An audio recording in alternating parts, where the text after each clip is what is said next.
নমস্কার। সবার আগে তো গোরখপুরের মাননীয় জনতাকে আমার অনেক অনেক প্রণাম। আমাকে বাবা গোরখনাথের এই নগরীতে আপনারা যে ভালোবাসা দিয়েছেন, আপনারা যে মান সম্মান দিয়েছেন, তার জন্য অনেক অনেক ধন্যবাদ। আর আপনারা জানেন যে আমি এসেছি আপনাদের এই নগরের হিরো, এই প্রদেশের মুখ্যমন্ত্রী যোগী আদিত্যনাথকে কিছু প্রশ্ন করার জন্যে। 5 বছরে উনি যা কাজ করেছেন তার হিসেব নিকেশ নেওয়ার জন্যে। যারা মুখ্যমন্ত্রী হন তাদের দায়িত্ব থাকে, সব থেকে বেশি অভিযোগ তাদের বিরুদ্ধেই ওঠে, সব থেকে বেশি প্রশ্ন তাদেরই করা হয়ে থাকে। আমি আমন্ত্রণ জানাচ্ছি উত্তরপ্রদেশের মুখ্যমন্ত্রী যোগী আদিত্যনাথকে।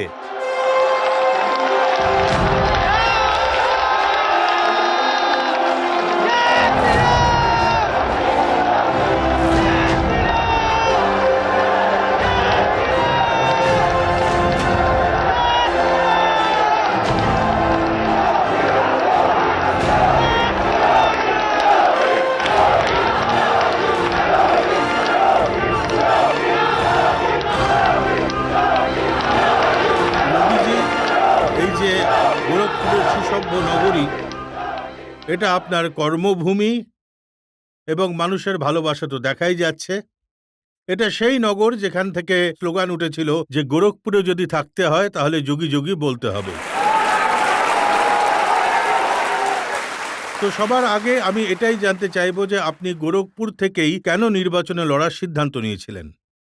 গোরখপুর, আমি সবার আগে রাজাজি আপনাকে, আপনার পুরো পরিবারকে আমার পক্ষ থেকে গোরখপুরে স্বাগত জানাচ্ছি। আর এটা শিবের নগরী, আর আপনার আগমন আপনার জন্য এবং পুরো চ্যানেলের জন্য, পুরো প্রদেশ এবং দেশের জন্য মঙ্গলময় হোক, এটাই আমার কামনা। গোরখপুর আমার কর্মভূমি। 5 বার গোরখপুরের জনতা আমাকে গোরখপুর থেকে সাংসদ করে পাঠিয়েছেন। আর যখন পার্টি আমার কাছে অপশন চেয়েছিল যে আপনি কোথা থেকে নির্বাচনে দাঁড়াতে চান, আলাদা আলাদা জায়গা থেকে অফার ছিল, তো আমি বলি যে না, আমি গোরখপুর থেকেই নির্বাচন লড়ব।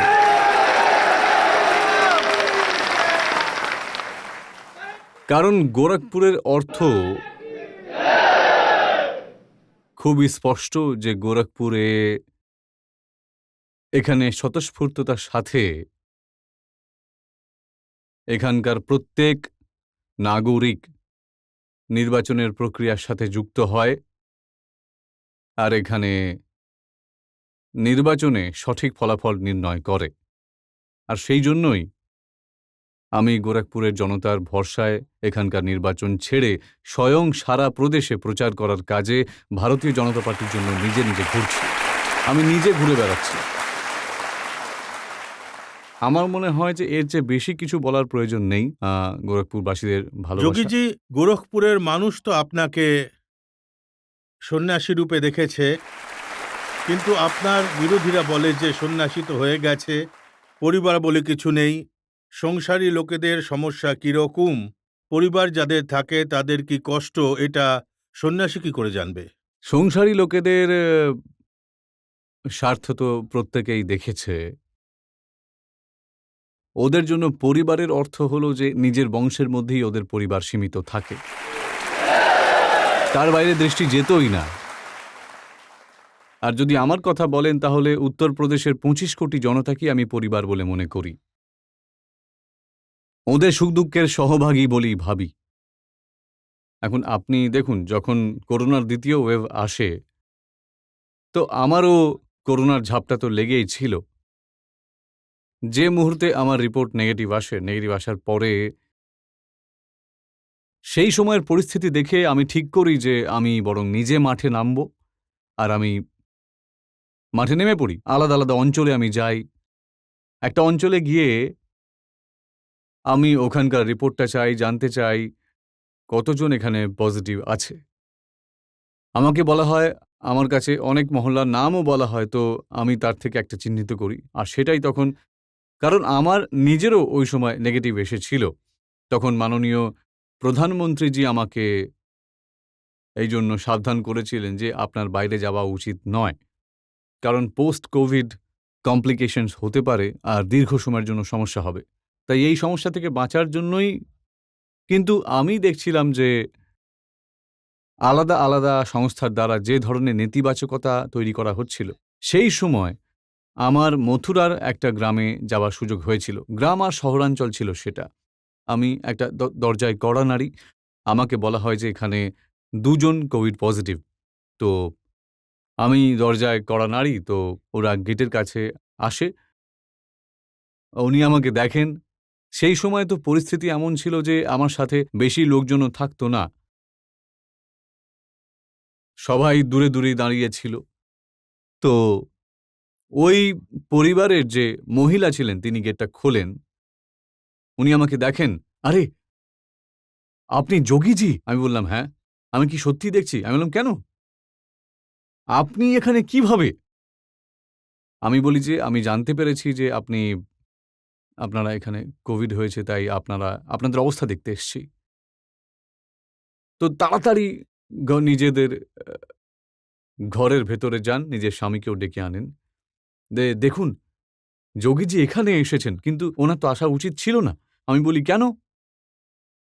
"আরে সাহেব, আপনি বাঁচলে পুরো উত্তরপ্রদেশকে বাঁচাতে পারবেন।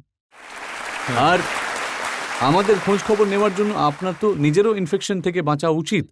তো আমি ওনাকে বলি, আমি ওনাদের এটাই বলি যে, "দেখুন, আরে আপনিও তো উত্তরপ্রদেশেরই। তো প্রদেশের প্রতিটি মানুষের কথা ভাবা তো আমার দায়িত্ব। হ্যাঁ সাহেব, দেখুন, আপনি চিন্তা করবেন না। প্রতিদিন আপনাদের কার্যালয় থেকে আমাদের কাছে ফোন আসে, খোঁজ খবর নেওয়ার জন্য ফোন আসে। ডাক্তারের টিম আমাদের খোঁজ নিয়ে যান প্রতিদিন। জেলার টিম আমাদের খোঁজ খবর করেন। আর এতটা তো কোনো পরিবারেরও যদি কারো শরীর খারাপ হয়, এত খোঁজ তো পরিবারের লোকেরাও করে না। তাহলে চিন্তা কিসের? যখন আমাদের খোঁজ নিচ্ছে, সাথে সাথে আমারও দায়িত্ব ছিল যে আমি পুরো প্রদেশের খবরটাই নিই। আমি সিস্টেম তৈরি করেছি। এক একজনের প্রয়োজন মতো উপযুক্ত সুবিধা দেওয়া আমাদের দায়িত্ব। সেই কার্যকর্মের সঙ্গে আমরা যুক্ত ছিলাম। আর সেই জন্য ওই পীড়াকে একজন যোগীই বুঝতে পারবে। যত সংসারী ছিল না, যারা উত্তরপ্রদেশ আগে শাসন করেছে, তাদের মধ্যে কজন আছে যারা করোনা কালে বা তার আগে কোনো বিপদকালে, এই ধরনের বিপদকাল, প্রদেশবাসীদের পাশে দাঁড়িয়েছে? কখনো না, কোনোদিনও না। কিন্তু যোগীজি, এনাদের এই সমবেদনা, আমি সত্যি কথা বলছি, আজকে ৫ বছর শাসন করার পর ভারতীয় জনতা পার্টির প্রতি, মোদিজির প্রতি আর যোগীজির প্রতি জনতার যে সমবেদনা, এই সংসারী এবং পরিবারওয়ালা মানুষদের প্রতি কোনো সমবেদনা এখন আর নেই। কারণ জনতার জানা আছে, উত্তরপ্রদেশের জনতা পরিষ্কার করেই জানে, এদের সমবেদনা উত্তরপ্রদেশের জনতার প্রতি কখনোই ছিল না। এদের সমবেদনা হয় নিজের পরিবারের প্রতি অথবা মাফিয়াদের প্রতি ছিল, পেশাদার মাফিয়ার অপরাধীদের প্রতি ছিল, অথবা সন্ত্রাসবাদীদের প্রতি ছিল। প্রদেশের জনতার প্রতি কখনোই ছিল না। কিন্তু রাজনীতিতে দেখুন, পরিবার থাকার সুবিধাও তো থাকে। করহলে যখন অখিলেশ যাদব ক্যাম্পেইন করতে যান, তখন মুলায়ম সিং যাদবও ছিলেন, চাচাও ছিলেন, ভাইপো ছিলেন, আরও মানুষ ছিলেন। দেখুন, এটাই তো আমরা বলছি না, যে ওদের জন্য ওদের পরিবার প্রচার করছিল, আমার জন্য আমার পরিবার প্রচার করবে।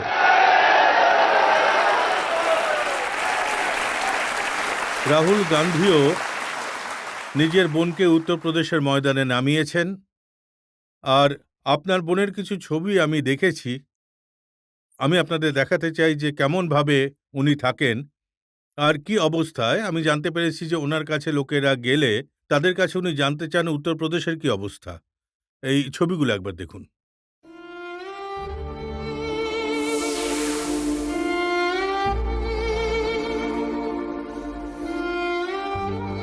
কয়েক কিলোমিটার পায়ে হেঁটে বাড়ি থেকে আসেন, নিজের চায়ের দোকান চালান আর প্রসাদের দোকান চালান। তো আপনার মনে হয় না যে সবাই নিজের পরিবারের খেয়াল রাখেন, তো আপনিও একটু রাখুন?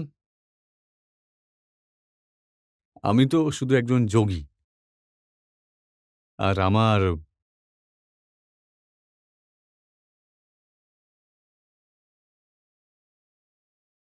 পুরো প্রদেশের খেয়াল রাখার দায়িত্ব। আর আমি মনে করি যে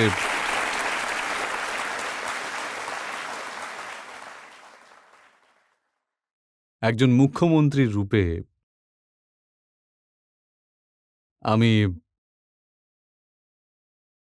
আমার রাজধর্মের শপথ নিয়েছি, পরিবারের নয়।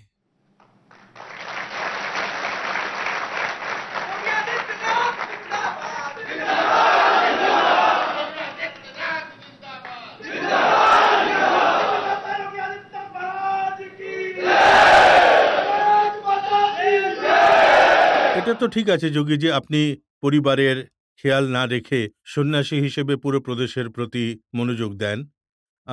নিজের বোনের প্রতি মনোযোগ না দিয়ে উত্তরপ্রদেশের বোনেদের খেয়াল রাখেন। কিন্তু কিছু বোনের দেখা হয়েছে আমার সাথে, মুসলিম বোনেরা, তারা বলেন যে যোগীজি যেমন পড়তে চান তেমন তো পড়ে নেন, কিন্তু আমাদের হিজে পড়তে দেন না। দেখুন, আমার কারো কোনো পোশাকে কোনো আপত্তি নেই। ঘরের ভেতর কে কি পড়ছে, বাজারে কে কি পড়ছে, সার্বজনীন স্থানে কে কি পড়ছে, তাতে আমাদের আপত্তি করার কোনো অধিকার নেই। কিন্তু একটা কথা আমি মেনে চলি, যে দেশের ব্যবস্থা সংবিধান অনুযায়ী চলা উচিত। এটা সবার ভালোর জন্য। দেশে যদি সংবিধান না থাকে, তাহলে কি ৩ তালাকের মতো কুপ্রথাকে আমরা কি আটকাতে পারতাম? কখনো না। আর সেই জন্যই ব্যক্তিগত আস্থা, এমন নয় যে ভারতের মধ্যে অন্য পথ এবং সম্প্রদায় থাকবে না। কুম্ভের মতো মহাপর্ব এখানে হয়, এবং কুম্ভের মতো মহাপর্বের সময়ে একটা সময় এমন ছিল যে কোন আখড়া আগে স্নান করবে তা নিয়ে সংঘর্ষ হতো, লড়াই চলত, ঝগড়া করত, রক্তারক্তি হতো। কিন্তু জাতীয় একত্বতা মাথায় রেখে সবাই নিজের অহংকারকে শান্ত করেছে এবং সবাই মিলে একত্রিত হয়ে নিজেদের সহমতের ভিত্তিতে এই কার্যক্রম ঠিক করেছে। কিন্তু আমার ব্যক্তিগত আস্থা আমার নিজের জায়গায়। আমার সেই আস্থা দেশের ওপরে চাপাতে পারি না। অন্তত আমাদের সবার জন্য, আমাদের সবার সুরক্ষা, আমাদের সবার সম্মান। একই ধর্ম, সে ওই রাষ্ট্রধর্ম। রাষ্ট্রধর্ম ছাড়া যদি কোনো ব্যক্তি, কোনো সংস্থা যদি মনে করে যে সুরক্ষিত থাকবে, সমৃদ্ধ হবে, আমার মনে হয় সেটা তার মনের ভুল। আমাদের নিজেদের রাষ্ট্রধর্মকে যে কোনো পরিস্থিতিতে পালন করতে হবে। আর যদি সংস্থার কথা বলি, বালিকা স্কুলে যাচ্ছে, স্কুলের যে নির্ধারিত ড্রেস আছে সেটা পরলে বেশি ভালো হবে, তাই না? একজন বালক নির্ধারিত ড্রেসে থাকবে, সেটাই তো ভালো হবে, খুব ভালো হবে সেটা। আর না হলে তো আজকে আপনি এটা স্কুল কলেজের জন্য বলছেন, কালকে ফোর্সেও একই দাবি উঠবে। আপনি দেখতেই থাকবেন, মাননীয় আদালতও এই সম্পর্কে অনেকবার স্পষ্ট ভাষায় বলেছে যে কোনোভাবেই ফোর্সে আমাদের সরকার এমন অনুমতি দেবে না যাতে ওখানে কোনো সম্প্রদায় বিশেষের প্রতিনিধিত্ব করবে। সঠিক অর্থে এর একটা সেকুলার স্ট্যাটাস থাকা উচিত। আর সেই ভাবনাকেই আমাদের সম্মান জানাতেই হবে। প্রতিষ্ঠানের অনুশাসনকে অগ্রাহ্য করার অনুমতি এবং অনুশাসনহীনতাকে প্রচারের সুযোগ দেওয়া উচিত নয়, এটা মনে আপনি রাখবেন। স্কুলের কথা বলছেন, কিন্তু ওবিসি সাহেব তো কর্ণাটকে একটা ইস্যু এখানে নিয়ে এসছেন, আর উনি তো বলছেন যে একদিন হিজাব পরা কোনো মহিলা এদেশের প্রধানমন্ত্রী হবে। দেখুন, আমি তো শ্রীমান ওবেসিকে একটা কথাই বলবো, উনি শুধু এটা বলুন যে উনি কি সত্যি সত্যি মুসলিম মহিলাদের স্বাবলম্বন চান, ওদের মঙ্গলের জন্য কাজ করতে চান, তাহলে ওনার ৩ তালাকের কুপ্রথা বন্ধ করার জন্য এই আইনকে সমর্থন করা উচিত। যদি সমর্থন করেন তাহলে আমরা মানব যে বাস্তবেই উনি মুসলিম মহিলাদের মঙ্গল চান। কিন্তু অর্ধেক মানুষকে আপনি ন্যায় থেকে এবং সম্মান থেকে বঞ্চিত রাখতে পারেন না। এখনো অনেক মানুষ আছেন যারা ৩ তালাকের বিরুদ্ধে বানানো আইনের বিরোধিতা করেন। দেশের ভেতরে যখন ৩ তালাকের বিরুদ্ধে আইন তৈরি হয়েছিল, আমি গর্বিত যে সবার আগে আমি ওটা চালু করেছিলাম ইউপিতে। আমি এ বিষয়ে সম্মেলন করেছিলাম। যত তালাকপ্রাপ্ত মহিলা ছিলেন আমি তাদের সবাইকে লখনৌতে ডেকে এনে তাদের সম্মান দেখিয়েছিলাম। ৩ তালাকের বিরুদ্ধে এই আইন এক ঐতিহাসিক আইন, অর্ধেক জনসংখ্যার গৌরব এবং সম্মানের সঙ্গে যুক্ত এটা। কিন্তু যখন স্লোগান ওঠে না, উত্তরপ্রদেশে বাহুবলী নয় বজরং বলী, তখন তো বুক কেঁপে ওঠে না লোকেদের? দেখুন, উত্তরপ্রদেশে এখন মাফিয়ারাজ আর পেশাদার অপরাধীদের দিন চলে গেছে। এই দিন আর ফিরে আসবে না। আর আমার মনে হয় না যে 10ই মার্চের পর এদের আর কোথাও দেখা যাবে। আমার তো মনে হয় না। অনেক এমন মানুষ আছে যারা নির্বাচন ঘোষণার পরে প্রদেশের ভেতরে 4.5 বছর ধরে যারা লুকিয়ে ছিল, গোপনে ছিল, ভোটের নোটিফিকেশনের পর তারা বেরিয়ে এসে ঘুরে বেড়াচ্ছে। কেউ হুমকি দিচ্ছিল, কেউ বলছিল কিন্তু যখন প্রথম 2 পর্বের ভোট সম্পন্ন হয়, ওদের এটা মনে হয়েছিল যে প্রথম 2 পর্ব ভোটের পর ওখানে বিশেষভাবে বিপক্ষ অনেক ভালো রেজাল্ট করবে। ওরা অবাক হয় যেখানে পুরো চক্রান্তটা, মানে দেশ বিদেশের পুরো চক্রান্ত ভারতীয় জনতা পার্টিকে পরাস্ত করার জন্য, সেখানেও ভারতীয় জনতা পার্টি খুব ভালো ফল করেছে। তো আপনারা লক্ষ্য করেছেন হয়তো অনেক বিপক্ষের নেতা প্রদেশ থেকে টিকিট বুকিং করা শুরু করে দিয়েছিলেন বাইরে পালিয়ে যাওয়ার জন্য। কেউ ইংল্যান্ড শিফট করছে, কেউ অস্ট্রেলিয়া শিফট করছে। যারা উদ্ধারকর্তা তারাও নেপাল পালানোর চেষ্টা করছে। আমরা তো নেপালের বর্ডারেরও জয়েন্ট পেট্রোলিং শুরু করে দিয়েছিলাম তখন এসএসপির সাথে। একবার ঈদের গরম একটু শান্ত করতে দিন আমাদেরকে, একটা রাস্তা বেরোবে তখন। কিন্তু ওরাও বদলেছে। আপনি নিজেই বলেছেন যে যারা রাম ভক্তের ওপর গুলি চালাতো তারাই হনুমানের গদা নিয়ে ঘুরে বেড়াচ্ছে। দেখুন, এটা তো পরিবর্তন, ভালো কথা, এটা হওয়া উচিত। আর আমার তো ভালোই লেগেছে। আর দেখবেন অবশেষে কত পরিবর্তন হয়েছে। 1990-এ রাম ভক্তদের উপর গুলি চলেছিল, অযোধ্যায় একটা পাখিও উঠতে পারবে না এই ধরনের কথা বলতো। 2005-6 সালে বলতো যে রাম আর কৃষ্ণ বলে তো কিছুই ছিল না। যখন আমরা দীপোৎসবের আয়োজন করি 2017-এ অযোধ্যাতে, সেখানেও তাতে তারা আঙুল তুলেছিল। যখন প্রধানমন্ত্রী অযোধ্যায় রাম মন্দিরের আধারশিলা রাখেন আর পুরো দেশ জুড়ে একটা পরিবেশ তৈরি হয়, তখন এদের সুর বদলায়, এরা বলতে শুরু করে রাম প্রত্যেকের। আগে তো রামে বিশ্বাসই ছিল না, আর যখন বাস্তবিক রামের শক্তি টের পায় তখন রাম সবার হয়ে গেল। আর উত্তরপ্রদেশের বাবুয়ার অবস্থা তো দেখুন একবার কি হয়েছে। এখনো সব মঞ্চে যায়, মানে যারা আগে প্রদেশের অপরাধীদের প্রশ্রয় দিত, পিস্তলের ফ্যাক্টরি বানাতো, পিস্তল বিলি করত, আগুন জ্বালিয়ে দিত সব জায়গায়। আর এখন আপনি দেখবেন প্রতিটি জায়গায় হনুমানজির গদা নিয়ে ঘুরে বেড়াচ্ছেন। আর এবার দেখবেন উত্তরপ্রদেশ বিধানসভা ভোটের পরে, তখন 2024-এ আমরা লোকসভার নির্বাচন করব, তার আগে অযোধ্যার যে রাম মন্দির ভগবান রামের মন্দির হয়ে গিয়ে থাকবে, রামলালা বিরাজমান হয়ে থাকবেন। এই যত আছে না, এরা আগে পিস্তলবাজ ছিল আর এখন এরা বজরঙ্গবলীর গদা নিয়ে ঘুরে বেড়াচ্ছে, তাদের ওই সময় অযোধ্যায় করো সেবার লাইনে দাঁড়িয়ে থাকতে দেখা যাবে। কিন্তু আপনিও কখনো কখনো এমন সব কথা বলে দেন, আপনি বলেছেন বিগত সরকার কবরস্থানে খরচা করত, আমরা তীর্থস্থানে খরচ করব। এটা তো ঠিক কথাই। কিন্তু কবরস্থানও তো জরুরি। দেখুন, প্রত্যেকের নিজস্ব প্রয়োজনীয়তা আছে, আর যেমন যার ভাবনা সে তেমন কাজ করবে। আমি আমার গোরখপুরের উন্নতি নিয়ে করার ছিল, তাই এখানে আমরা এইমসের মতো জিনিস বানিয়েছি। আমরা ফার্টিলাইজারের বন্ধ কারখানাকে আবার খুলে দিয়েছি। এখানকার প্রাথমিক সুবিধার দিকে মনোযোগ দিয়েছি। জনসংখ্যা বাড়ার সঙ্গে গোরখপুরে লোক পরিবারের সাথে গোরখপুরে আসতে পারে। দেখুন, প্রাকৃতিক দৃশ্য কত সুন্দর গোরখপুরের কাছে, রামগড়ের তাল ঝিল।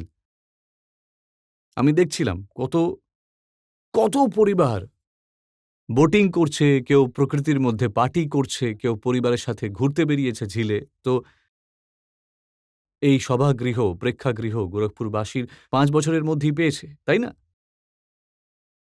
২০১৭-র আগে বিদ্যুৎ পাওয়া যেত না গোরখপুরে। গোরখপুরে সারা প্রদেশে পাওয়া যেত না, বিদ্যুৎ ছিলই না। এই যে ফ্রিতে দেওয়ার কথা বলে না, সেই সময় ছিলই না। হুম। অন্ধকারে থাকা অভ্যেস হয়ে গিয়েছিল, কারণ ওদের সমস্ত কাজকর্ম অন্ধকারেই হতো। তো বিদ্যুৎ আসতেই দিত না। যখন আমি মুখ্যমন্ত্রী হই তো আমাকেও বলেছিল, স্যার গোরখপুরে ২৪ ঘন্টা বিদ্যুৎ দেবেন আপনি? আমি বলেছিলাম, গোরখপুরই কেন, বাকি প্রদেশ কেন বঞ্চিত থেকে যাবে? তো বলে, না সাহেব, আগে থেকেই এমনই নিয়ম, যেখানকার সিএম সেখানেই শুধু হবে। আমি বলি, আমি সিএম শুধু এখানকার নয়, আমি সারা প্রদেশের সিএম। আর আমি বলি যে গোরখপুরের কোনো ব্যক্তি এটা স্বীকার করবে না যে শুধু গোরখপুরে বিদ্যুৎ এসেছে। গোরখপুরবাসী সেদিন বিদ্যুৎ পাবে যখন সারা প্রদেশে ২৪ ঘন্টা বিদ্যুৎ আসবে। আর আমরা একসাথে এপ্রিল ২০১৭-তে সারা প্রদেশ জুড়ে বিদ্যুৎ এনেছি। যে উন্নতি আপনারা গোরখপুরে দেখছেন, এই উন্নতি সারা প্রদেশ জুড়ে আলাদা আলাদা শহরে পুরো প্রদেশের ব্র্যান্ডিং হয়েছে, প্রদেশের এক নতুন পরিচয় হয়েছে। আর উত্তরপ্রদেশে আমরা এটাই করেছি। এই যে বংশবাদী পরিবারবাদীরা আছে না, পরিবার এদের সঙ্গে ততদিন আছে যতদিন লুটের ভাগীদার। শেষ হলে ছেলে তো বাবাকেও ধাক্কা দিয়ে দেয়, আর ভাইপো কাকাকে ধাক্কা মারে। এদের কাছে কোনো কিছু আশা করবেন না। এই যারা নিজের পরিবারকে সম্মান করে না, পরিবারবাদী হওয়ার নাটক করে, আর তারপরেও তাদের সম্মান রক্ষা করতে পারে না, তাদের কাছে কিসের আশা? তারা প্রদেশকে কিভাবে সামলাবে? নিজের পরিবারকেই সামলাতে পারে না। একটা অভিযোগ বারবার ওঠে নবীনদের রোজগারের, আর সব জায়গায় এই কথাটা ওঠে যে যত রোজগারের কথা আপনি বলেছিলেন সেটা করতে পারেননি। রাজাজি, দেখুন, আমি এর সঙ্গে সহমত নই। এখন ৫ বছরের মধ্যে ৩ বছর আমাদের প্রদেশ সততার সঙ্গে কাজ করেছে, এটা জানি। ২ বছর আমাদের শুধু কোভিড সামলাতেই চলে গেছে। কিন্তু ৫ বছরে আমরা যত সরকারি চাকরি দিয়েছি, দেখুন, শুধু চাকরির বিজ্ঞাপনটা দিলেই চাকরি হয়ে যায় না, তাই না? চাকরি একটা পারদর্শী ব্যবস্থার সাথে সব নবীনদের চাকরি হয়ে যায়, তাদের প্রপার ট্রেনিং হয়ে যায়, ওদের প্লেসমেন্ট হয়ে যায়, আর ওদের স্যালারি ওদের পরিবার পর্যন্ত পৌঁছতে শুরু করে। এটা একটা সম্পূর্ণ প্রক্রিয়া। আমরা ৫ বছরে ৫ লক্ষেরও বেশি নবীন যুবকদের সরকারি চাকরি দিয়েছি। আমি এই কথাটা বলতেই পারি যে ২০০৩ থেকে শুরু করে ২০১৭ পর্যন্ত এই ১৪-১৫ বছর ধরে সাপা বাসপা সাপার সরকার ছিল। এরা ১৪-১৫ বছরে যত চাকরি দিয়েছে, আর যত চাকরির অ্যাড দিয়েছে, আর যে প্রক্রিয়া এরা বরাবর শুরু করেছিল, আপনি দেখে থাকবেন, তার বেশিরভাগই বিতর্কিত হয়েছে। আদালতকে স্টে অর্ডার দিতে হয়। আমরা এই যে চাকরি বেরিয়েছি পুরো পারদর্শিতার সাথে, কারণ দেখুন, প্রথম দিন থেকেই আমার ধারণা ছিল যাতে কোথাও বিভাজন না হয়। ইউপির কোনো নবীন প্রজন্মের সঙ্গে অবিচার ঘটলে, তাদের সাথে অন্যায় হলে, সেই সংস্থা দায়িত্ব নেবে যে সংস্থা এই পরীক্ষার সঙ্গে যুক্ত। আর আমরা মামলাও করেছি, কিছু মামলায় তো খুব কড়া ব্যবস্থাও নিয়েছি। একটা মামলায় তো আমি পুরো ব্যবস্থাকে ভেঙে দিয়ে পরীক্ষার সঙ্গে যুক্ত সমস্ত লোককে জেলে পাঠিয়ে দিয়েছি। আমি ছেড়ে কথা বলিনি। আমি বলি, ইউপির যুবকদের সঙ্গে অন্যায় করলে কোনো ছাড় নেই, ব্যাস। হ্যাঁ, এই প্রক্রিয়াকে আরও ভালোভাবে এগিয়ে নিয়ে যাবার প্রয়োজনীয়তা আছে। যেমন আমরা নন গ্যাজেটেড যেমন যেমন গ্রুপ 2 আর গ্রুপ 3 যত রকমের পোস্ট আছে, এদের সবার জন্য কমন এলিজিবিলিটি টেস্ট আমি ইউপির মধ্যে চালু করে দিয়েছি। 25 লক্ষেরও বেশি পরীক্ষায় বসেছে। তার রেজাল্ট খুব তাড়াতাড়ি প্রকাশ পাবে। আমরা অন্য প্রক্রিয়াগুলোকেও ভালোভাবে এগিয়ে নিয়ে গেছি। কোভিড এতে বাধা সৃষ্টি করে, তাহলে আমরা এর চেয়েও আরও ভালো করতে পারতাম। এসব সরকারি চাকরি আমরা 70 লাখ লোকের রোজগারের কথা বলেছিলাম, আর আমি এই কথাটা আপনাকে বলতে পারি, আমরা 2 কোটির চেয়েও বেশি মানুষকে রোজগারের পথ দেখিয়ে দিয়েছি। এই জন্য ব্যবস্থা করেছি কারণ আমাদের যে ল অ্যান্ড অর্ডার অবস্থাটা ইউপিতে রয়েছে সেটা অনেক সংশোধন হয়েছে। আজ আমি বলতে পারি যে ইউপির ভেতরে দেশের এবং পৃথিবীর সমস্ত বড় বিনিয়োগকারী ইউপিতে বিনিয়োগ করতে চায়। 2017-র আগে কেউ আসতে চাইতো না এখানে, যারা ছিল পালাতে চাইতো তারা। 2017-র পরে যে পরিবর্তনটা হয় তার আগে 6 মাস মানুষ দেখতে থাকে। এই বিষয়টা দেখছিল যে কতটা পরিবর্তন হবে বা হবে না।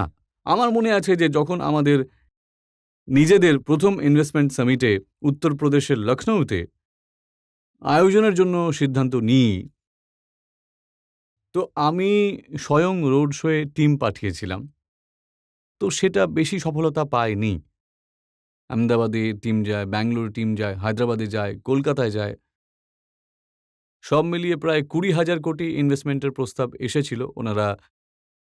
ওনারা খুব নিরাশা স্বরে বলেছিলেন যে স্যার পরিবেশ নেই এখানে। তো আমি বলি যে দেখুন ইউপিতে পরিবর্তন হয়েছে, তো আপনারা যেটা বলতে চাইছেন। ওরা বলে যে না। আমি বলি চলো একটাই আমি যাব। আমি বোম্বাইয়ে নিজে যাই। আশ্চর্য হয়ে যাবেন, বলবো যে মুম্বাইয়ের একটা রোড শোতে দেশের সমস্ত বিনিয়োগকারী এসেছিলেন। আমি যার সঙ্গে কথাবার্তা বলতাম, বলতে যে দেখুন আমরা ইউপিতে প্রতিজ্ঞা করে এসেছি যে ইউপিতে আর কখনো আসবো না। আমি বলি কিন্তু কেন? তো ওনারা বলেন যে সাহেব ইউপিতে সেই ধরনের পরিবেশটা নেই। আমি বলি যে পরিবেশ তো আমরা এখন দিচ্ছি। ওনারা বলেন যে হ্যাঁ, কিছু ভালো কথা এখানে আমাদের কানে এসেছে, আর যদি এটা কন্টিনিউড চলতে থাকে তাহলে আমরা ভেবে দেখব। আমি বলি আপনারা আমাদের ইনভেস্টমেন্ট সামিটে আসুন। বিশ্বাস করবেন না যে আমরা 4,68,000 কোটি বিনিয়োগের প্রস্তাব পেয়ে যাই, যার মধ্যে আমরা 3 লক্ষ কোটির বেশি প্রস্তাবকে আমরা বাস্তবে রূপও দিয়ে দিয়েছি, যার মধ্যে অনেকগুলো ইউনিট প্রোডাকশনও চালু করে দিয়েছে এই মুহূর্তে। কোভিড কালের মধ্যেই, কোভিডের প্রতিবন্ধকতার সাথেই 67,000 কোটিরও বেশি বিনিয়োগের প্রস্তাব আমরা বাস্তবে গ্রহণ করতে পেরেছি। দেশের প্রথম ডিসপ্লে ইউনিট ইউপিতে লাগানো হয়, প্রোডাকশনও আরম্ভ হয়ে গেছে। ডাটা সেন্টার ইউপিতে একটা নয়, 3-3টে হচ্ছে বর্তমানে। আর এই করোনা যদি মাঝখানে না আসতো তাহলে এতদিনে আমরা দেশের কেন পৃথিবীর সবথেকে বড় ফিল্ম সিটি উত্তরপ্রদেশে নিয়ে চলে আসতাম। এটা বেশ বড় খবর। হ্যাঁ, বড় খবর তো বটে। মুম্বাইতেও শুনেছি মানুষ বলছে আপনি মুম্বাইয়ের ফিল্ম ইন্ডাস্ট্রি এখানে নিয়ে আসবেন, মুম্বাইয়ের লোকসান করার চেষ্টা করছেন। আমি তো নিয়ে আসবো না, আমরা তো এখানে স্থাপিত করব, সারা পৃথিবীর হবে। কিন্তু হ্যাঁ, আমরা যে সুরক্ষার পরিবেশটা দিয়েছি, প্রতিটি ফিল্মের যে প্রোডিউসার আছে, অ্যাক্টর আছেন, তারা ইউপির সঙ্গে মিলে কাজ করতে ইচ্ছুক রয়েছেন। এই জন্য ইচ্ছুক যে এখানে আজকের দিনে কোনো রকম গুন্ডাগিরি নেই, কেউ তোলা উসুল করতে যায় না সেখানে। কারণ আসল কারণ যে এই রকমের দুঃসাহস করবে সে জানে পরের দিন তাকে থানার সামনে খুঁড়িয়ে খুঁড়িয়ে চলতে হবে, আর সেই জন্যই কেউ এই ধরনের দুঃসাহস আর করে না। মানুষের মনে একটা বিশ্বাস হয়েছে যে আমি কৃতজ্ঞ। যখন আমি লখনৌ মিউনিসিপ্যাল কর্পোরেশনের বন্ড চালু করার জন্য মুম্বাই স্টক এক্সচেঞ্জে গিয়েছিলাম, তো সেই সময় মুম্বাইয়ের সবাই, এমন বিশিষ্ট প্রোডিউসার, অ্যাক্টর, তাদের সঙ্গে আবার বৈঠক হয়েছিল। সবাই আগ্রহ দেখিয়েছিল, সবাই বলেছিল যে কিছু একটা তো হওয়া উচিত, কিছু অবশ্যই করা উচিত, নইলে এই ফিল্ম ইন্ডাস্ট্রি মরে যাবে। তো আমি বলি উত্তরপ্রদেশ তৈরি আছে, উত্তরপ্রদেশে আপনারা আসুন, আমাদের প্রচুর কাজ হচ্ছে, যুদ্ধকালীন তৎপরতায় কাজ হচ্ছে।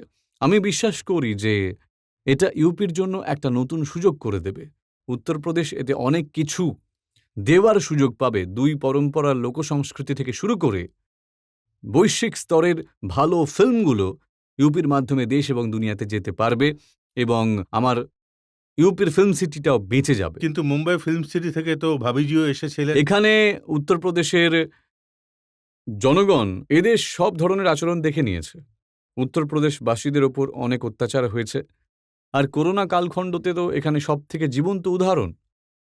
কি ঘটেনি সেই সময়? ইউপি বিহারের লোকদেরকে জবরদস্তি তাড়ানো হয়েছে, ওদের জলের কানেকশন কেটে দেওয়া হয়েছে, ওদের বিদ্যুতের কানেকশন কেটে দেওয়া হয়েছে, ওদের রেশন ব্যবস্থা ধ্বংস করে দেওয়া হয়েছে। আমি দেখেছি যখন ইউপি বর্ডারে বেশি সংখ্যক লোক আসে, প্রধানমন্ত্রীজিও চিন্তিত ছিলেন যে লকডাউন চলছে, করোনায় কিভাবে বাঁচানো হবে, কি পরিস্থিতি হবে। আমি পারমিশন চাই, এই মানুষদের যদি রাস্তার মধ্যে ক্যাম্প বানাতেও হয়, আমাদের ব্যবস্থা কিছু একটা করতেই হবে, তাই না? ১২,০০০ বাস আমি তখন ওখানে পাঠাই, টিম পাঠাই একই রাতের মধ্যে, আর বলি যে জেলার ওরা সেই জেলায় ওদেরকে পৌঁছে দিন। সেই সময় কোয়ারেন্টাইন পিরিয়ড ২০-২১ দিনের ছিল। আমি বলি ১ মাস এদেরকে রাখুন, খাবারের ব্যবস্থা করো, চেকিংয়ের ব্যবস্থা করো, এদেরকে মেডিকেল চেক আপ হতে থাকে যেন, সমস্ত সুবিধা এদেরকে দিন। তারপর যখন যাবে ১৫ দিনের রেশন এদের সঙ্গে যাওয়া দরকার এদের ঘর পর্যন্ত পৌঁছানোর জন্য। ১৫ দিন পরে এদের রেশন কার্ডে রেশন পাওয়া শুরু হয়ে যায়। একটা বড় সংখ্যা ইউপির বাইরে ছিল, বহু রাজ্য ওদের নিতে অস্বীকার করে দেয়।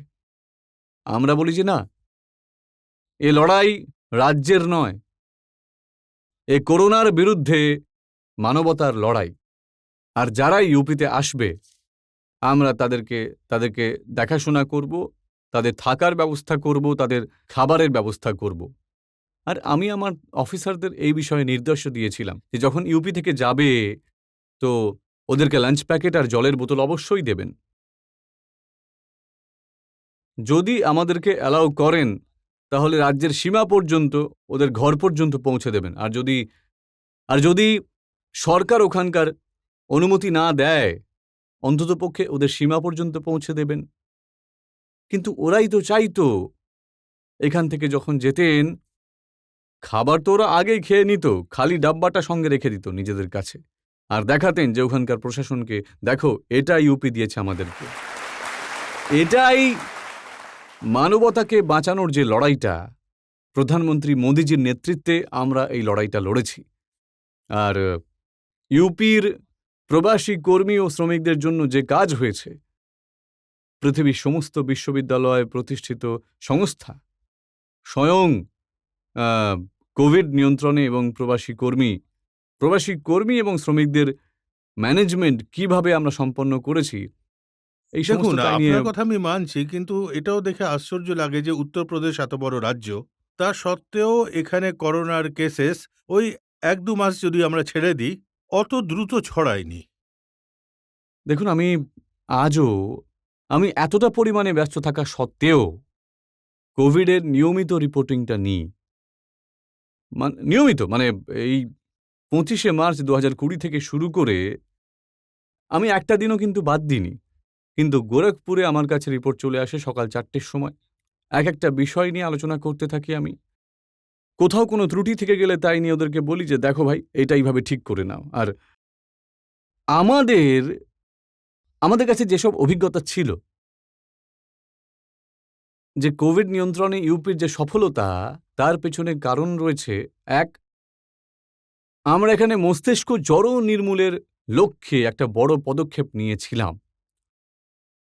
মস্তিষ্ক জ্বর এখানে ১৯৭৬-৭৭ এসেছিল। প্রতি বছর হাজার হাজার শিশুর মৃত্যু হয়েছে। গোরখপুর, কুশীনগর, দেওরিয়া, মহারাজগঞ্জ, সিদ্ধার্থনগর, অবস্থি, সন্তকবিনগর, ওদিকে বলরামপুর, গোন্ডা, শ্রাবস্তি, বহরাইচ, আর এখান থেকে শুরু হয়ে সাহারানপুর পর্যন্ত। শুধু গোরখপুর কমিশনের মধ্যেই ১৫০০ থেকে ২,০০০ শিশুর মৃত্যু প্রতি বছর হতো। আপনারা অনুমান করবেন এরা যে গরিবদের কথা বলতো না, তারা বাস্তবে গরিবদের জন্য কখনই কোনো কাজ করেনি। শিশুরা মারা যেত। আমি কখনো কোনো মুখ্যমন্ত্রীকে এর আগে গোরখপুরের বাহারি মেডিকেল কলেজে প্রতি বছর মৃত্যু হতো, বেশি মৃত্যু বাহারি মেডিকেল কলেজেই হতো, কোনো রকম কোনো চিফ মিনিস্টারকে আমি ওখানে ভিজিট করতে দেখিনি, যারা গিয়ে ওই গরিবদেরকে প্রতি, অসহায়দের প্রতি সহানুভূতি দেখাতে পারত। ওরা পরিবার চালায়, ওরা পরিবারের নামে কলঙ্ক। ওরা সবাই, শিশুরা মারা যেত, এক একটা বেডে 4-4 জন শিশু শুয়ে থাকতো, ভয়ঙ্কর গন্ধ, পাখা ছিল না। আপনি একবার ভাবুন, মানে জুন জুলাইয়ে 3rd ফ্লোরে, যেটা এনকেফ্লাইটিসের ওয়ার্ড ছিল, 3rd ফ্লোর ছিল, সেটা লিফট ছিল না সেখানে, পাখা ছিল না সেখানে। ওই উত্তপ্ত ওরকম গরমে একটা বেডে 4-4টে বাচ্চা, একটা বাচ্চার সঙ্গে 4 থেকে 5 জন পরিবারের সদস্য, আর তারপর দুর্গন্ধ, এত ভয়ঙ্কর দুর্গন্ধ ওখানে হতো, খারাপ পরিস্থিতি ওখানে, ভয়ঙ্কর। মানে আজ আমি বলতে পারি যে আজ এই সমস্ত অবস্থা শুধরে দিয়েছি আমি। আজ বাহারি মেডিকেল কলেজে কেউ গেলে সেখানে দেখবে যে একজন যদি অসুস্থ হয়েও যায়, ওই শিশুর জন্য একটা সেপারেট বেড রয়েছে, সেন্ট্রাল এসির সঙ্গে যুক্ত সব। টেম্পারেচার 45-এ পৌঁছবে, তখনও ওখানকার টেম্পারেচার 20 থেকে 22 থাকবে, তার বেশি কখনো হবে না। আমরা এসি লাগিয়ে দিয়েছি, প্রতিটি জায়গায় আমরা এসি লাগানো হয়ে গেছে, প্রতিটি জায়গায় আমরা ওখানে বাচ্চাদের যে বাচ্চাগুলোর যে সুবিধার জন্য যা যা কিছু প্রয়োজন ছিল সমস্ত সুবিধা দিয়ে দিয়েছি, আর পর্যাপ্ত মাত্রায় সমস্ত সুবিধা ওখানে দেওয়া হয়েছে। কিন্তু আমরা শুধুমাত্র ওখানেই দিইনি, ইনফ্রাস্ট্রাকচারও বাড়িয়েছি, ভারত সরকার সুযোগ করে দিয়েছে, আইসিইউ বেডস আমরা বাড়িয়ে দিয়েছি, তার উপর সার্ভিলেন্স আমরা মজবুত করেছি। আজ আমরা 95% অসুস্থ তো তাকে নিয়ন্ত্রিত করতে পেরেছি, 99% মৃত্যুর সংখ্যা আমরা কমাতে পেরেছি এখানে এনকেফ্লাইটিসের। স্বচ্ছ ভারত মিশন, জলজীবন মিশন, সেটা কার্যকরীভাবে চালু করা এবং বিভাগীয় সমন্বয়। আমি নিজে সমীক্ষা নিয়ে পড়েছি প্রতি মাসে। ভাই বলো, গোরখপুরে কত মিটিং হয়েছে, নিজের কতগুলো কার্যক্রম হয়েছে অ্যাওয়ারনেস নিয়ে, কোন বিভাগ কী করছে। একবার দুবার যদি কোনো বিভাগের রিপোর্টে এতটুকু ভুল থাকতো, এমন নয় যে যেখানে যা বিভাগ আমাকে দিচ্ছে তাতেই আমি সন্তুষ্ট থাকতাম। আমি এতে ইউনিসেফ এবং 5 ওই রকম সংস্থার সাহায্য নিয়েছি, তাদের থেকেও আলাদা করে রিপোর্ট চাইতাম যে আপনারা আমাকে রিপোর্ট দিন, আমাদের কোন বিভাগ কাজ করছে আর কে করছে না। কোনো রকম অবহেলা দেখলে সেই বিভাগ অধ্যক্ষের থেকে জবাব চাইতাম আমরা। দেখুন, এটা চলবে না কখনোই। আমাদের অসহায় শিশুরা মরবে আর তোমরা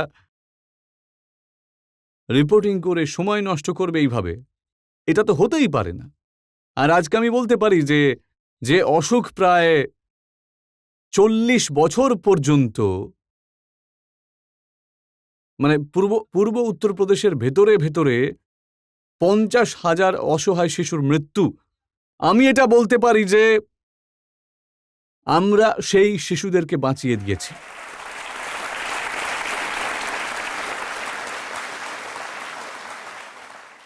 হ্যাঁ, আপনার ফিলিংসটা আমি বুঝতে পারছি। আমরাও সেসব ছবিতে দেখতাম, টিভিতে দেখে খুবই কষ্ট হতো। আর সত্যি বাস্তবেই এতে উন্নতি হয়েছে। মানে আপনি ঠিকই বলেছেন।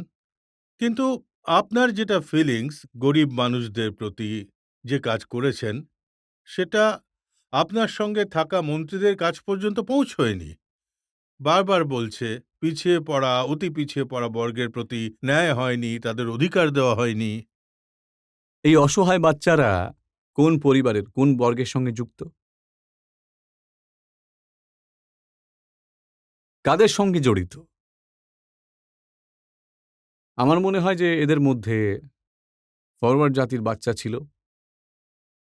যদিও শিশুদের মধ্যে ভেদাভেদ থাকে না, যদি আপনি এই বিষয়েই আলোচনা করতে চান, তাহলে মারা যেত যেসব শিশু, তাদের 90% শিশু অনুসূচিত জাতি, জনজাতি, পিছিয়ে পড়া জাতি ছিল। এদের ভিতরে কেউ কখনো হসপিটালে গেছে, কখনো সুযোগই তো ছিল না। কারণ এটা সব দেখুন, এরা এসেছিল একটা উদ্দেশ্য নিয়ে। এটা ভুলে গেছে যে ভারতীয় জনতা পার্টি কোনো পরিবারতন্ত্র নয়, যে ভারতীয় জনতা পার্টিকে আপনারা পরিবারের ছাঁচে ফেলে দেবেন। বরং ভারতীয় জনতা পার্টিকে তার জাতীয়তাবাদী নীতির ভিত্তিতে ভারতীয় জনতা পার্টির আধারে মিলিয়ে দিতে হবে। নিজেদের সংকীর্ণ ভাবনার ওপরে উঠে ভারতীয় জনতা পার্টির মহৎ ভাবনার সাথে যুক্ত হওয়া উচিত। এরা ভাবতেই পারে না। অনেক রকমের এমন দুষ্কৃতি ওরা করতে পারছে না, যেগুলো আমি মুখ্যমন্ত্রী থাকায় ওরা পুরো করতেই পারছে না কিছুতে। এখন আপনি বলতে শুরু করে দিয়েছেন যে বুলডোজার আবার চলবে। দেখুন,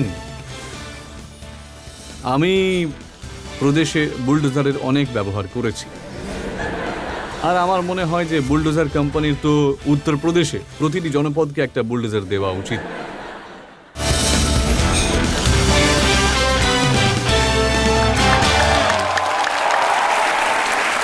এখন আপনি বলতে শুরু করে দিয়েছেন যে বুলডোজার আবার চলবে। দেখুন,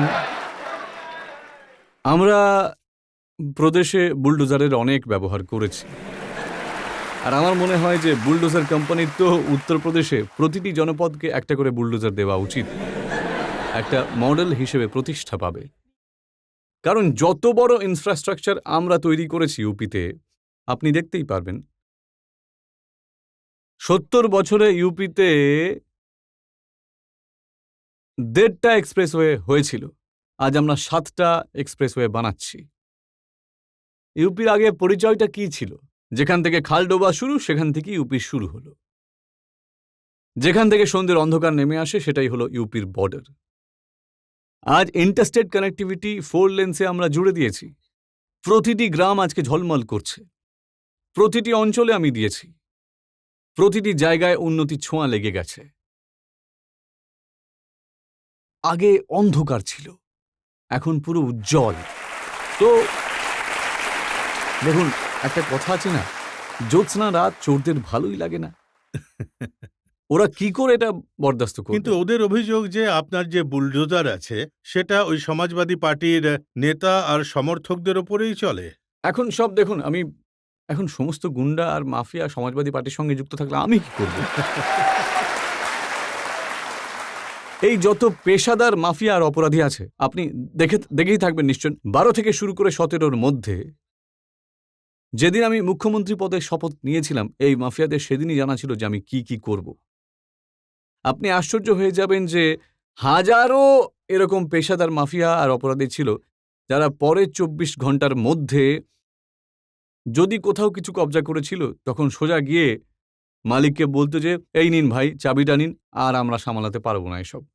ওরা বলে, কেন, কি অসুবিধা হচ্ছে ভাই? না ভাই, আমাদের সময় এখন শেষ হয়ে গেছে, এখন আপনি নিজেরটা দেখে নিন আমাদের।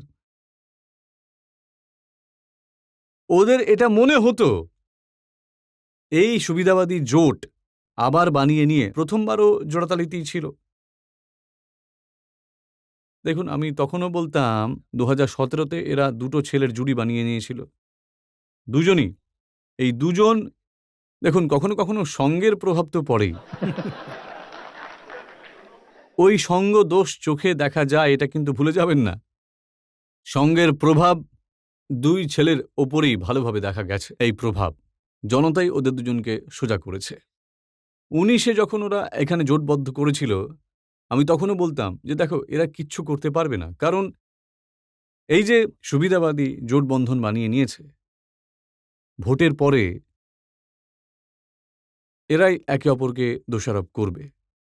আমি এটা বিধানসভাতেও এই কথাটা বলেছিলাম, যখন জোটবদ্ধ নয় তখনও বলেছিলাম এই কথাটা, এবং এখন আমি এই কথাটা বলতে পারি।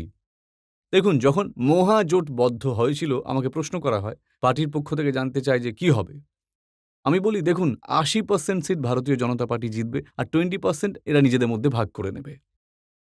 কিন্তু এই জোটবন্ধনও এক সৌভাগ্য যে আমরা সমস্ত এই প্রদেশের ক্ষমতায় থাকলে আর কোনো স্টেট গেস্ট হাউস কাণ্ড ঘটাতে পারবে না।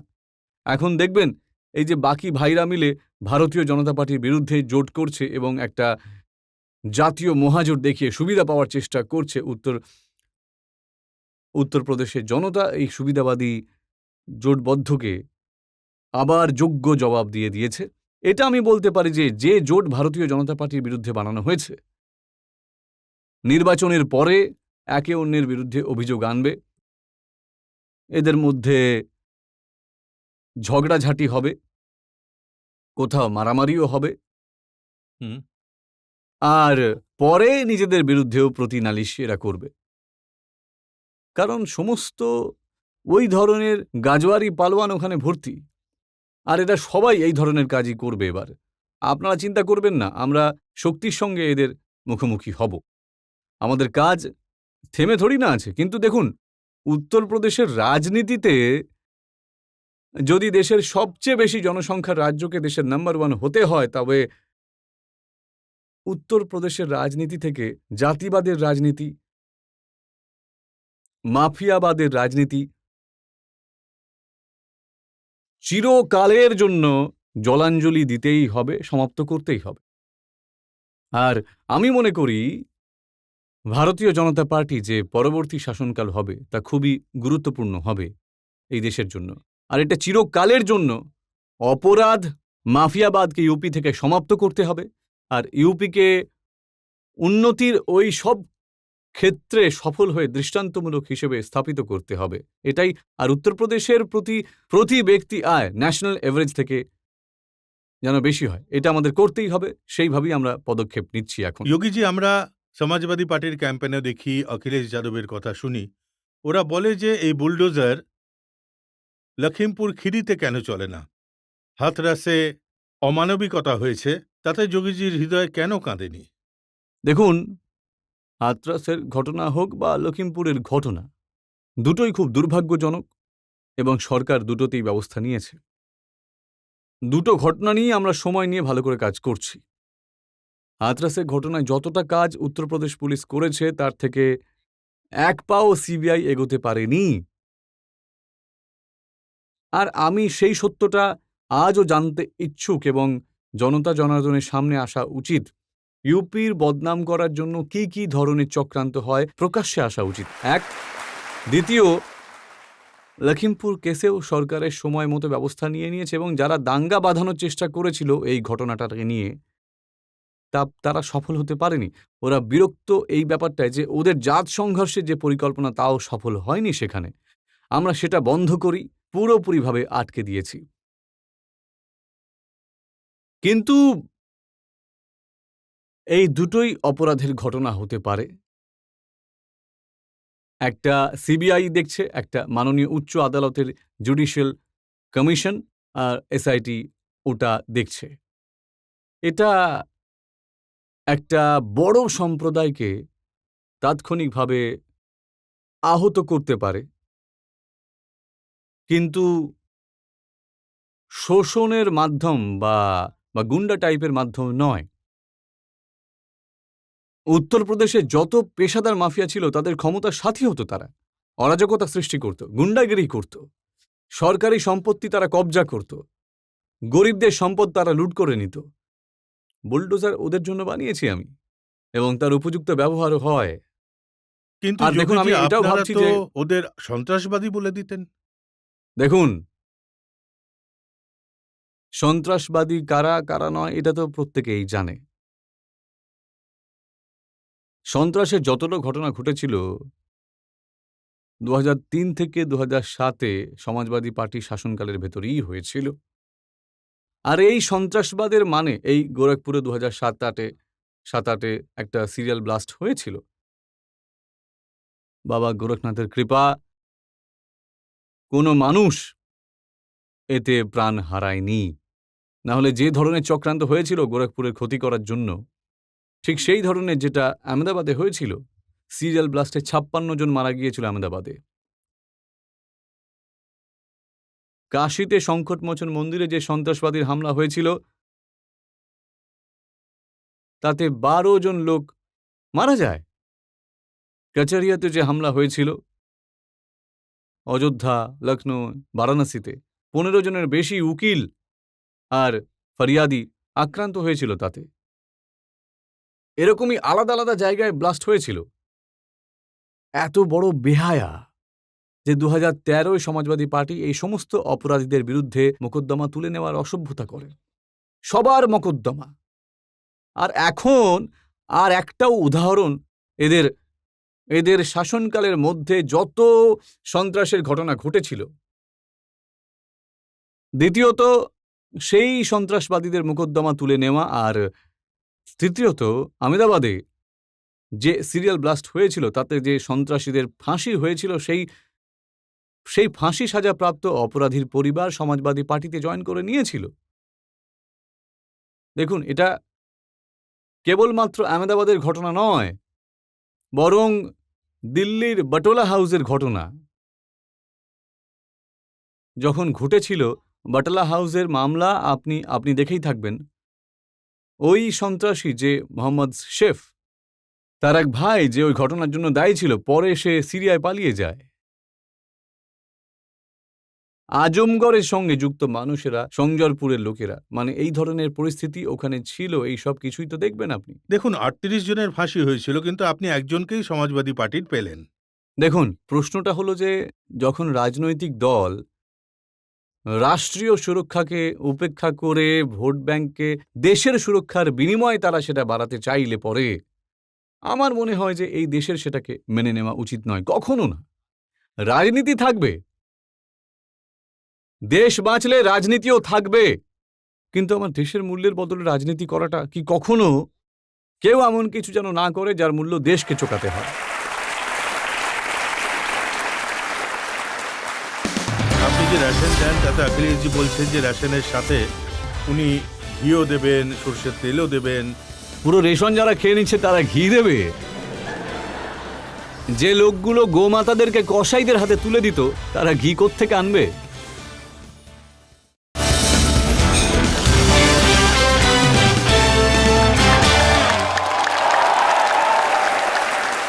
যোগীজি, এমন কিছু অভিযোগ রয়েছে যেগুলো আপনি করেন, আপনি প্রশ্ন তোলেন।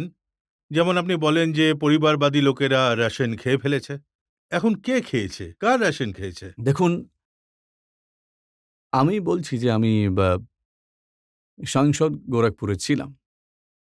স্বাভাবিকভাবে গোরখপুরের জনতার প্রতি আমার যে দায়িত্ব ছিল, ডিসেম্বর 16 আর জানুয়ারি 17 উত্তরপ্রদেশের প্রচুর অঞ্চলে অনাহারে মানুষ মারা যেত। আমি ওখানে গিয়েছিলাম, কুশীনগরে আমি গিয়েছিলাম। এদিকে আপনার সোনভদ্রা ইত্যাদি জায়গাতেও মৃত্যু হয়েছিল। আপনি আশ্চর্য হবেন যে আমি 2004 থেকে শুরু করে 2007 মধ্যে কুশীনগরে যখন আমি গিয়েছিলাম, 17 যখন অনাহারে মৃত্যু হয়েছিল, আমার যে ভিজিট ছিল সেটা রাজনৈতিক ছিল না, কিন্তু এটা একটা সমবেদনা ছিল যে অনাহারে মানুষের কিভাবে মৃত্যু ঘটে। সন্ন্যাসী একজন যোগী হিসেবেও আমার দায়িত্ব থাকে যে মানবতার কল্যাণের জন্য আমি ওখানে ওদের মধ্যে কাজ করব। আমি ওখানে গিয়েছিলাম কুশীনগরে। আমি দেখে তাজ্জব হয়ে গিয়েছিলাম যে ওখানে তো আমি 2004 থেকে 7 মধ্যেও আগে আমি ভিজিট করেছিলাম। তো আমি এসেছিলাম সেই সময়ে এখানে। আমি প্রশ্ন করি, তোমাদের সবার রেশন কার্ড তো বানানো হয়েছিল? বলে হ্যাঁ হ্যাঁ।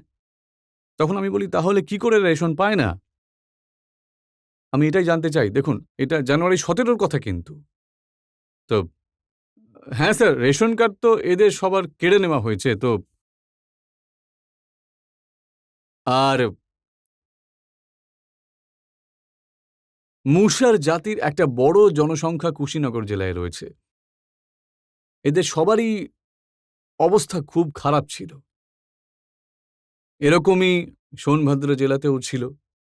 একদিন আমি যখন ভোট চলছিল সেই সময় 17 ফেব্রুয়ারিতে, তো দিল্লি থেকে রুটিন ফ্লাইটে আমি লখনৌ আসছিলাম। আমার প্রচার ছিল সেখানে ভোটের জন্য। এক ভদ্রলোক আমার পাশে বসেছিলেন। তখন আমি বসে বসে একটা খবরের কাগজ পড়ছিলাম। তো ভদ্রলোক নিজের পরিচয় আমাকে দেন যে আমি উত্তরপ্রদেশের খাদ্য সচিব। তো আমি ওনার কাছে এই খোঁজ খবর নিচ্ছিলাম। তো উনি বলি যে, এই যে ইউপিতে অনেক অঞ্চলে প্রচুর মানুষ মারা যাচ্ছে না খেয়ে। আপনার এটা দেখা উচিত।" বলে, "না স্যার, এটা কোনো মৃত্যু নয়।" বলি, "দেখুন, আমি ভিজিট করেছি ২ জায়গাতে। আর আপনার তো এটা একবার জানা দরকার। ওদের কাছে রেশন কার্ড পর্যন্ত নেই। যদিও আমার সবার রেশন কার্ড বানিয়ে দিয়েছিলাম তখন। আমাকেই তখন মুখ্যমন্ত্রী বানানো হয়েছিল যখন আমি শপথ নিয়েছিলাম। শপথ নেওয়ার পরে সবার আগে আদেশ দিয়েছিলাম যে উত্তরপ্রদেশের ভেতরে যত রেশন কার্ড আছে, একদিনের মধ্যে সবকটা রেশনের দোকানে একদিনে একসঙ্গে রেড করো। আর দেখো যে ওদের কাছে কত রেশন কার্ড আছে। ৪০ লক্ষ রেশন কার্ড পাওয়া যায়, যেগুলো গরিবদের ছিল কিন্তু ওদের ওখানে রয়েছে। তারপর যাদের কাছে বেশি পাই আমরা সেখানে ব্যবস্থা নিই। তারপর আমি একটা অভিযান চালাই পুরো উত্তরপ্রদেশ জুড়ে। প্রায় ১.৫ কোটির চেয়ে বেশি মানুষের রেশন কার্ড নতুন করে আমি বানিয়ে দিই। দেখুন, সমস্ত মহামারীর একটা কুফল তো অবশ্যই আছে। যাতে মানুষ অসুখে মরে তার চেয়ে অনেক গুণ বেশি অনাহারে মারা যায়। আজ আমি কথাটা বলতে পারি, করোনার সময় অথবা ২০১৭ পরে উত্তরপ্রদেশে অনাহারে একজনেরও মৃত্যু হয়নি। কোনো মৃত্যু খাদ্যের অভাবে হয়নি। উত্তরপ্রদেশ আজকের দিনে অনেক এগিয়ে গেছে। আমাদের সমবেদনা ওই গরিবদের প্রতি, যে গরিবদের খাদ্য সমাজবাদী পার্টি সরকারের সময় ওদের গুন্ডারা খেয়ে ফেলত। আমি যখন কুশীনগরে গিয়েছিলাম, তো আপনারা আশ্চর্য হয়ে যাবেন, যে পরিবারে মৃত্যু হয়েছিল তার একটা ছোট্ট ঝুপড়িতে থাকত। ভাঙাচোরা একদম কুঁড়ে ঘর। তো আমি যাই, আমি বলি, "ভাই, কিভাবে মারা গেল? মানে রেশন কার্ড থাকা সত্ত্বেও মৃত্যু, মানে মারা গেল কি করে? আপনাদের তো রেশন কার্ড।" আমার মনে আছে যে রেশন কার্ড আপনারা বানিয়েছিলেন। আমি যে সময় এসেছিলাম এই আন্দোলনে, আমি আন্দোলন করেছিলাম, বেশ বড় আন্দোলন ছিল কুশীনগর জেলায়। বলে, "হ্যাঁ সাহেব, রেশন কার্ড বানিয়েছিলাম, কিন্তু আমাদের রেশন কার্ড নিয়ে নিয়েছে।" আমি বলি, "কে নিয়েছে?" তারই পাশে সমাজবাদী পার্টির পদাধিকারীর বাড়ি। বলে, "সাহেব, ওরা নিয়ে নিয়েছে।" বলি, "কিভাবে নিয়ে নেয় ওরা? ওরা কি এখানকার দাদা নাকি?" বলে, "সমাজবাদী পার্টির পদাধিকারী উনি, ওদের সরকার, তো দাদাগিরি তো করবেই।" এই খাদ্যশস্য নিয়ে যত রকমের কেলেঙ্কারি হয়েছে, ২০০৫ থেকে ২০০৫ এ বালিয়া, গোন্ডা, মোটামুটি ১ ডজন অঞ্চলে হাজার কোটি টাকার খাদ্যশস্যের কেলেঙ্কারি ঘটেছিল সমাজবাদী পার্টির সরকারের সময়। অনাহারে তখনও মৃত্যু হতো। অনাহারে ২০১২ থেকে ১৭ মধ্যে মৃত্যু হয়েছে। আজকে আমি বলতে পারি পাবলিক ডিস্ট্রিবিউশন সিস্টেম সম্পূর্ণ দেশের মধ্যে সবথেকে ভালো। আমি গর্বের সাথে বলতে পারি যে উত্তরপ্রদেশ আমাদের প্রতিটি গরিব রেশন পেয়ে থাকে। আর ভারত সরকার যখন আমাদের টিম পাঠিয়েছিল সবথেকে ভালো প্রশংসিত হয়েছিল আমাদেরটাই। আমি নিজের অভিজ্ঞতা দিয়ে আপনার এই কথাগুলো অনুভব করতে পারি, কারণ এমন মানুষের সঙ্গে কথা বলি, ওরা বলে যে মাসে ২ বার রেশন বায়োমেট্রিকের মাধ্যমে পাওয়া যায়। আর এটাও বলে যে যদি কারোর অভিযোগ থাকে, একটা নাম্বার আছে, সেখানে ফোন করলে তার উপর দ্রুত ব্যবস্থা নেওয়া হয়। টোল ফ্রি নাম্বার আছে। আমরা শুধুমাত্র ইপস মেশিনই লাগাইনি রেশনের দোকানে। সেই ইপস মেশিনগুলো আমরা নিজেদের কাছে ভিডিও ওয়ালে যুক্ত রেখেছি। যদি এখান থেকে ওইখান পর্যন্ত ওই মেশিন কেউ নিয়ে যায় তাহলে আমাকে অ্যালার্ট করে দেয় লখনৌতে। আর সেখান থেকে কোয়ারি হয়ে শুরু হয়, "ভাই, মেশিন কেন সরানো হচ্ছে? এর মধ্যে এমন কি হলো?" টিম আসবে, ভিজিট করবে, দেখবে। কোনো রকম গন্ডগোল তো করা হয়নি। আর প্রতি অভাবী মানুষকে আমরা তো ওখানে একটা নির্দেশ দিয়ে রেখেছি, যদি কোনো গরিব রেশন না পায় তো আপনি ওকে রেশনটা দিয়ে দেবেন। নিয়মকানুন পরে করে নেওয়া যাবে। আর কিচ্ছু না হলে আমার কাছে আপনি পাঠিয়ে দেবেন। আমার কাছ থেকে আমি দিয়ে দেব। কিন্তু অনাহারে যেন কেউ না মরে। আর যদি কেউ অনাহারে মরে তাহলে জবাবদিহি করার জন্য তৈরি থাকবেন প্রত্যেকে। যতদিন পর্যন্ত জবাবদিহি করার দায় ছিল না, গরিবদের তো রেশন এরা সবাই খেয়েই নিত। এখন কিভাবে পাচ্ছে? করোনার সময়ে তো মানে অনাহারে সবথেকে বেশি মরার কথা ছিল, সেটা হয়নি। আর অনাহারে তো আমাদের দেশে মৃত্যু সেখানে হয়নি মৃত্যু আমরা যোগীজি, রক্ষা। কিন্তু অক্সিজেনের অভাব তো ছিল। হসপিটালে বেড তো কম ছিল, আর ২ মাস অবধি ত্রাহি ত্রাহি রব উঠেছিল। দেখুন, উত্তরপ্রদেশের ভেতর, উত্তরপ্রদেশ দেশের সর্বাধিক জনসংখ্যার রাজ্য। ১০ থেকে ১২ দিন অক্সিজেনের একটু ক্রাইসিস হয়েছিল। হ্যাঁ, আমরা বলছি না যে এমন হয়নি। এবং প্যানিক তৈরি করা হয়। যদি এটা প্যানিক না বানানো হতো, হতে পারে যত যতটা অক্সিজেন মজুদ ছিল সেগুলো আমরা ঠিকভাবে ব্যবহার করতে পারতাম, কিন্তু পরিস্থিতি এতটাই প্যানিক বানিয়ে দেওয়া হয় যে প্রতিটি মানুষ স্টোর করতে শুরু করে দিয়েছিল। যার অক্সিজেনের প্রয়োজন ছিল না সেও সিলিন্ডার নিজের ঘরে রেখে দিয়েছিল। আমরা কৃতজ্ঞ প্রধানমন্ত্রী মোদিজির প্রতি, যিনি এয়ারফোর্সের বিমান ব্যবহার করেছিলেন অক্সিজেন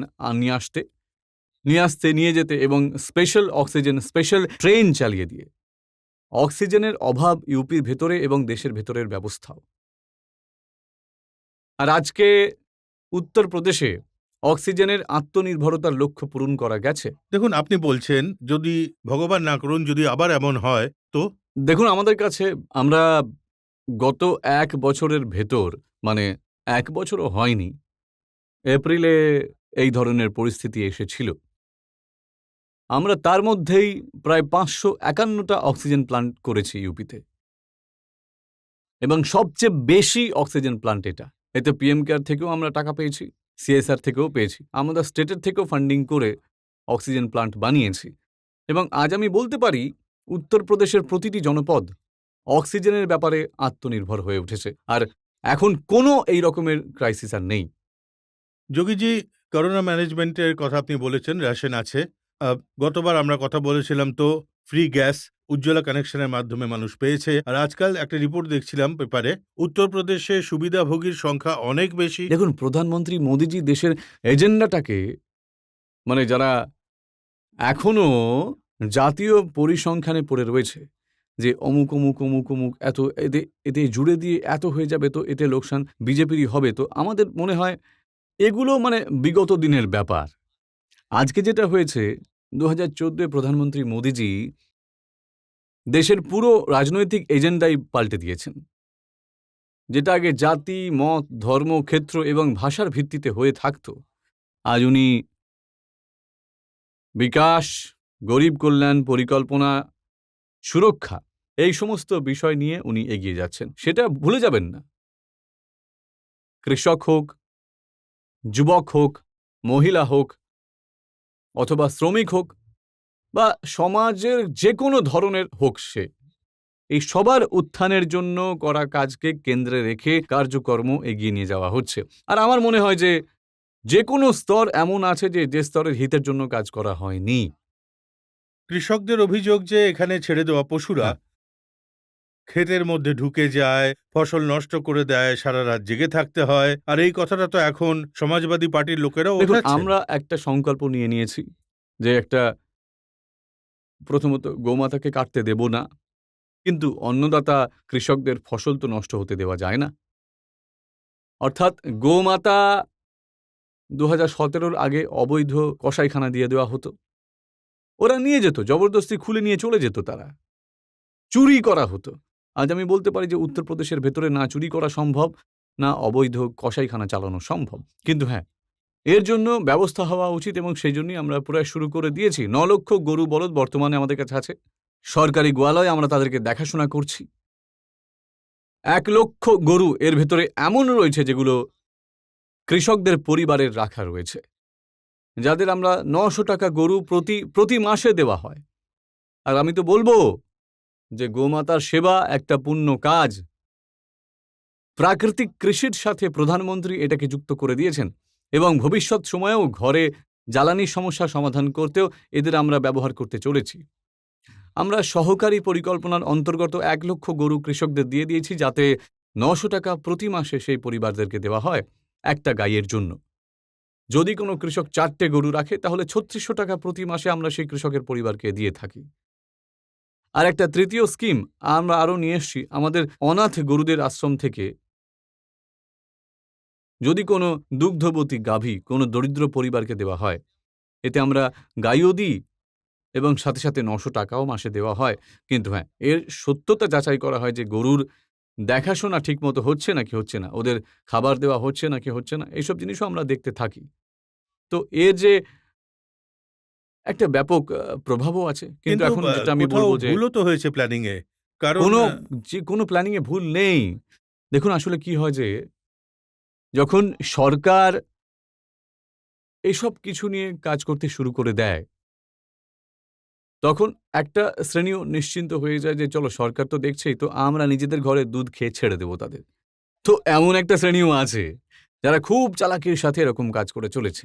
যারা আগে ঘরে পালন করতো, রাখতো, তাদের মধ্যে একটা শ্রেণী এরকমও আছে যারা বিজেপির ক্ষতি করার জন্য নিজেদের সমস্ত গাভীগুলোকে এই সময় বাজারে বা খেতে জবরদস্তি ছেড়ে দিয়েছে। কিন্তু আমরা স্থির করেছি আমরা ওদের কেয়ারটেকার করতে নিয়ে যাব, যাতে কালকে ওরা দাবি করতে না পারে, এবং পরে আমরা ওদেরকে নিয়ে গিয়ে আমাদের গোশালাতে মাধ্যমে দেখাশোনাও করব। আগ্রহের সাথে এটা আমরা করব, প্রাকৃতিক কৃষির সাথেও এটাকে জুড়ে দেবই, এবং খুব ভালো ব্যবস্থা ভবিষ্যতের জন্য হবে। দেখবেন যে উত্তরপ্রদেশে প্রকৃতি এবং পরমাত্মার অসীম কৃপা, প্রদেশে সবকিছু কি নেই, ইউপিতে সবকিছু আছে।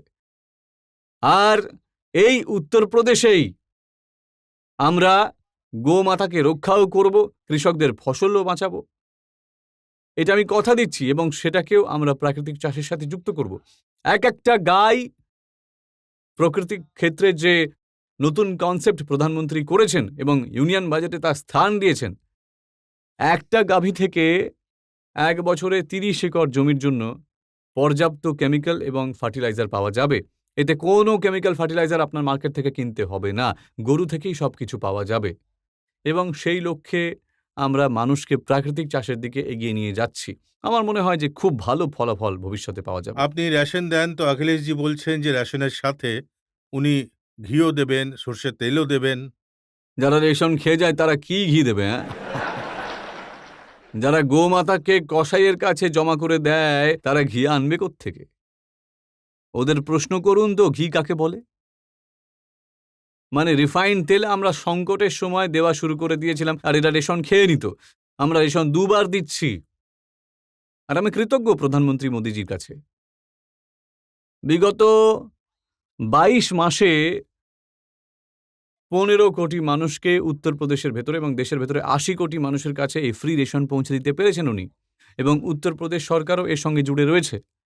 মাসে ২ বার প্রতিটি গরিব রেশন পেয়ে থাকে।